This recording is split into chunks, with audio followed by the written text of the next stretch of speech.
Assalamualaikum warahmatullahi wabarakatuh.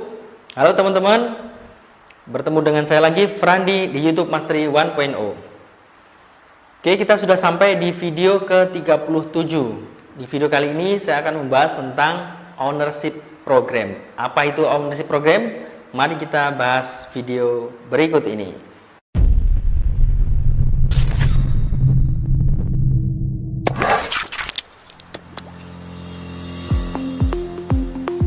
Oke, ownership program. Jadi apa itu ownership program? Ownership program itu adalah program kepemilikan yang diberikan kepada perusahaan, kepada anggota tim yang memiliki engagement dan performa yang baik dalam periode waktu tertentu. Jadi tim yang masuk dalam ownership program ini nggak semuanya adalah tim-tim pilihan yang kita lihat performanya selama bekerja dalam waktu tertentu, misalkan dalam waktu 1 tahun atau per semester, misalkan memiliki performa yang bagus, sehingga dia akan kita masukkan dalam ownership program. Jadi tim yang masuk dalam ownership program ini memiliki hak bagi hasil sekian persen dari hasil total pendapatan sebuah channel yang dikelolanya.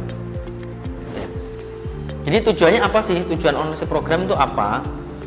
Jadi salah satu ciri khas milenial itu adalah mereka rata-rata ingin mempunyai usaha sendiri.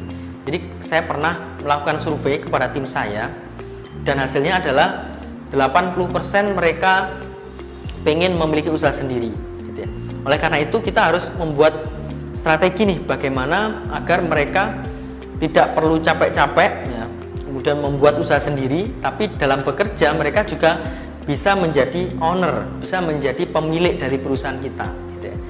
Jadi kita buatkan program yang namanya ownership program. Nanti program ini berjenjang, berlevel, nggak langsung ujuk-ujuk mereka mendapatkan saham sekian persen, enggak, tapi ada levelnya, level 1, level 2, dan level 3. Tujuannya adalah yang pertama adalah untuk kaderisasi organisasi. Jadi kalau teman-teman masih sendiri kemudian nambah tim dan segala macam, itu tujuannya adalah untuk kaderisasi organisasi. Jadi teman-teman nggak mungkin mengelola channel ini terus-menerus sendirian. Teman-teman butuh orang-orang yang juga bisa dia mempunyai secara kapasitas, secara leadership juga bagus, sehingga ini adalah program untuk mencetak kader-kader yang akan memimpin perusahaan nantinya. Yang kedua adalah meningkatkan performa tim, karena mereka ada bagi hasilnya ya, jadi mereka akan semakin bersemangat gitu ya. Yang ketiga adalah meningkatkan kesejahteraan base team, jadi orang-orang yang bagus, orang-orang yang engage-nya bagus ke perusahaan, jangan sampai kita sia-siakan, mereka juga harus kita berikan apresiasi, yaitu dengan meningkatkan kesejahteraan mereka. Dan yang keempat adalah sebenarnya tujuannya juga untuk keberlangsungan perusahaan itu sendiri. Karena tadi keberlangsungan tim kalau kita di dalam tim itu kita pinter sendiri itu akan bermasalah. Maka di sini di ownership program nanti tidak hanya mereka masuk tim inti atau tim elit gitu, tapi mereka juga nanti ada proses-proses transfer knowledge dari kita, dan mereka juga mengembangkannya. Akhirnya ini nanti akan jadi orang-orang ini nanti yang akan memimpin perusahaan, orang-orang ini nanti akan menjalankan perusahaan di masa depan. Maka kita berpikir jauh ke depan, maka ownership program ini kalau di saya menjadi salah satu kuncinya. Nah, kalau di saya seperti ini ya, saya buat ownership program itu berjenjang. Ada yang ownership program 1.0, level 1, 2, 3. Kalau ownership program 1.0 ini hanya bagi hasil project.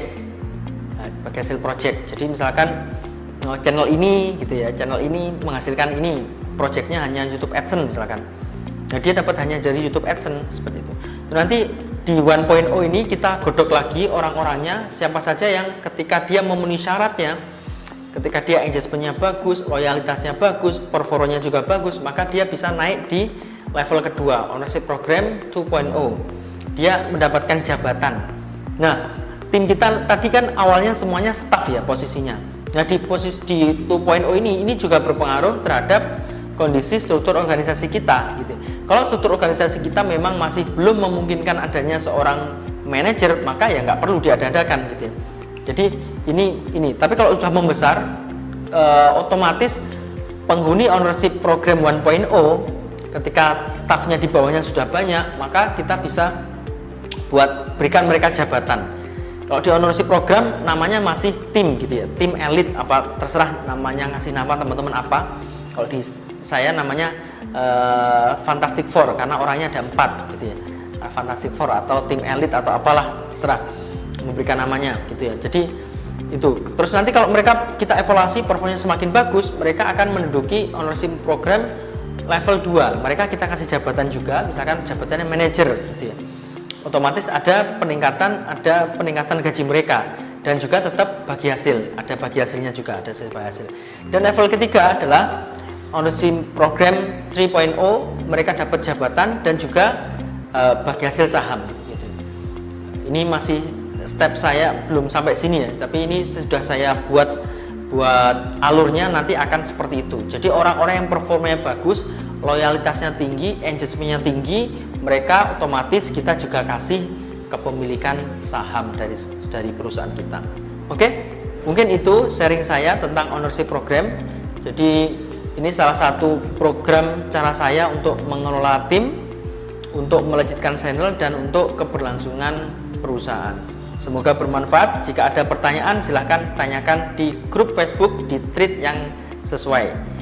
Sampai jumpa di video berikutnya. YouTube Mas Tri 1.0 bukan YouTuber biasa.